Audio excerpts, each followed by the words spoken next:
ایک دعا ہے ہمیں جو سکھائی گئی ہے، ربنا، اے ہمارے رب، لا تزغ قلوبنا، ہمارے دلوں کو ٹیڑھا نہ کرنا، بعد اذ ہدیتنا، ان دلوں کو ہدایت دینے کے بعد، وہب لنا من لدنک رحمہ، اور ہمیں اپنی جناب سے، اپنے خاص فضل سے رحمت عطا فرما، انک انت الوہاب، تیری شان یہ ہے کہ تو وہاب ہے۔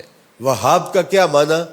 جو تمہاری محنتوں کے بغیر ہی تمہاری جولیاں بھر دے، تم نے کوئی پیش نہیں کیا کہ اس کے بدلے میں دے رہا ہے۔ مجھے اور آپ کو جو زندگی ملی، کیا کسی محنت کے ثمرے میں ملی؟ آنکھوں میں بینائی کسی محنت کے ثمرے میں ملی؟ قوت گویائی اور باقی ہمیں جو صلاحیتیں عطا کی گئی، یہ اس کی شان ہے کہ وہ وہاب ہے۔ باقی آپ جب اللہ سے مانگتے ہیں تو پھر اللہ آپ کی بات قریب ہو کے سنتا ہے۔ فرمایا جب تمہارے ہونٹ ہلتے ہیں تمہارا رب تمہارے پاس ہوتا ہے۔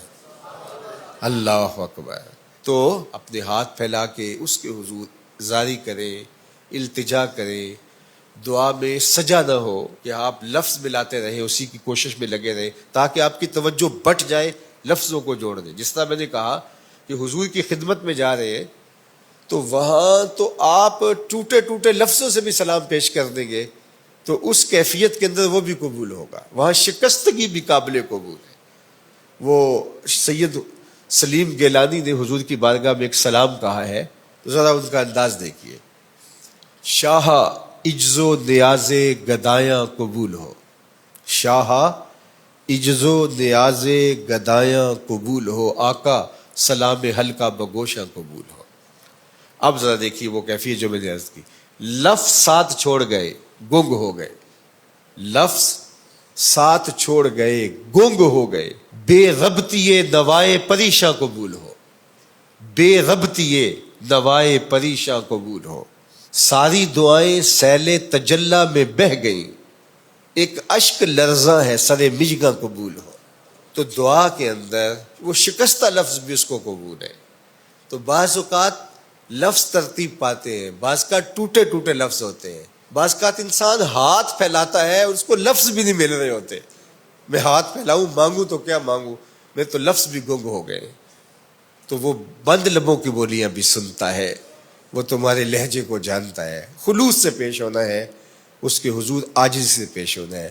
اور یہ دعا اور اس دعا سے جڑے ہوئے مفہوم اس کے حضور آج خاص طور پہ عرض کرنے ہیں۔ اپنی عبادات کی قبولیت کی دعا کرنی ہے۔ ربنا لا تزغ قلوبنا بعد اذ ہدیتنا وہب لنا من لدنک رحمہ انک انت الوہاب۔ اے اللہ ہمارا دل سیدھا کرنے کے بعد دوبارہ ٹیڑھا نہ کر دینا، اور اپنی جناب سے بے مزد، جو ہماری کسی محنت کا نتیجہ نہیں ہے، رحمت عطا فرما دینا، اس لیے کہ تیری شان ہے کہ تو وہاب ہے۔ ہماری کسی محنت کے ثمرے میں ہمیں عطا نہیں کرتا، ہمیں ویسے ہی عطا کرتا ہے۔ ہمیں بھی جو بھیجا گیا وہ بھی کیا ثمرہ تھا، ہماری محنت کا نتیجہ تھوڑا تھا۔ ہم نے تو اپنے لیے دعا بھی نہیں مانگی تھی، تو نے بن دعا کے ہمارا وجود بخشا، تو پھر اللہ ہمیں جنت بھی دے دے، اپنے محبوب کا قرب بھی دے دے۔ اور اللہ سے جو مانگو وہ عطا کرتا ہے۔ جب مانگنے بیٹھو تو چھوٹی سے چھوٹی چیز مانگو، بڑی سے بڑی چیز مانگو، جوتے کے تسمے سے لے کے جنت تک اس سے طلب کرو، وہ جولیاں بھر دے گا، وہ کرم کر دے گا۔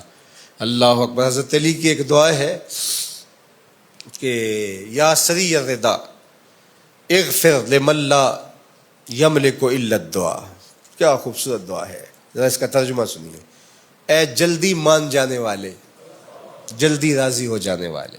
حضرت علی کی دعا دیکھیے، یا سری الرضا، اے جلدی راضی ہو جانے والے، اغفر لمن لا یملک الا الدعاء، اس کو معاف کر دے جس کے پاس دعا کے علاوہ کچھ ہے ہی نہیں، اس کو معاف کر دے جس کے پاس دعا کے علاوہ کچھ بھی نہیں ہے۔ ہم اپنے عمل اس کی بارگاہ میں پیش تو کریں گے کہ اللہ قبول کر لے، لیکن اگر ہم دیکھیں تو ہمارے عمل تو فساد نیت کا شکار ہیں، ہمارے عمل وسوسوں کا شکار ہیں، تو کیسے پیش کیے جا سکے؟ تو ہم عرض کریں گے کہ میرے مالک تو اپنے کرم سے ایسے ہمارے اوپر رحم فرما۔